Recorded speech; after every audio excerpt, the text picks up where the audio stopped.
ఈరోజు జగ్గారెడ్డి గారు మరి పత్రిక ముందుకు టీవీ ముందుకు వచ్చేదో చెలొత్తులు వెళ్తున్నాడు, మరి ఏదో ఇష్టం వచ్చినట్టుగా మాట్లాడుతూ కనిపిస్తున్నది. జగ్గారెడ్డి గారు మరి ఒక ఆడ ఆమె అనే వర్డ్ మాట్లాడుకుంటూ నేను మాట్లాడితే ఏడుస్తుంటున్నావు, జాగ్రత్త ఖబర్దార్, నువ్వు కూడా పుట్టింది ఒక ఆడామకే, నీ సోనియా గాంధీ కూడా ఆడామే, నీ ప్రియాంక గాంధీ కూడా ఆడామే. మరి ఆ విషయాలు మర్చిపోతున్నవారా జగ్గారెడ్డి?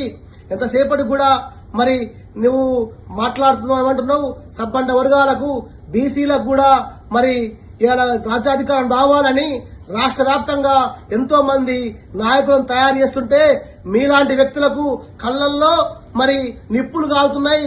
కవితమ్మ నాయకత్వంలో రాష్ట్ర వ్యాప్తంగా బీసీలందరూ కూడా సబ్బండ వర్గాలు కూడా మరి బ్రహ్మర్థం పడుతుంటే మరి కళ్లల్లో నిప్పులు వేసి కాల్చుకొని మాట్లాడుతున్నావు. ఖబర్దార్ జగ్గారెడ్డి, నువ్వు కవితమ్మ గురించి పర్సనాలిటీ రాజకీయం మాట్లాడుతున్నావు.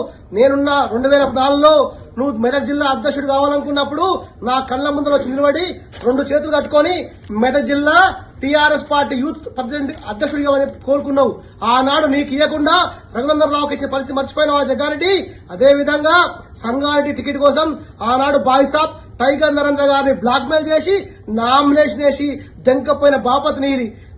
కాంట్రాక్టర్ల కోసం కమిషన్లు తీసుకునే వ్యక్తి నువ్వు.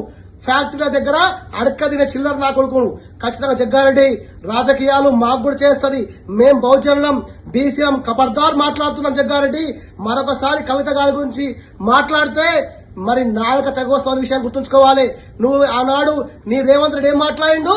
నీ రేవంత్ రెడ్డి సోనియా గాంధీని బలిదేవతను మాట్లాడిండు. మరి బలిదేవత కోసం మాట్లాడేటువంటి నాయకుడిని ఇలా ముఖ్యమంత్రిగా మరి అలా మోస్తున్నావు. అదే రేవంత్ రెడ్డి గారికి అన్నం తినే చాడా మరి ఇంకేదో చేస్తున్నట్టు చూసినావా? అలాంటి నాయకుడు నువ్వు.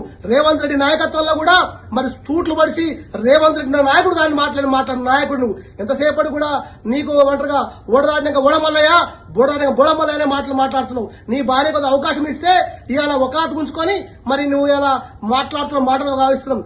ఖబర్దార్ చెప్తాం జగ్గారెడ్డి, రాబోయే రోజుల్లో మరి బహుజన నాయకత్వంలో కవితమ్మ అనేటామే ఒక అగ్నిగుండంగా మరి రాబోతున్నది. అది విషయం గుర్తుంచుకోవాలి.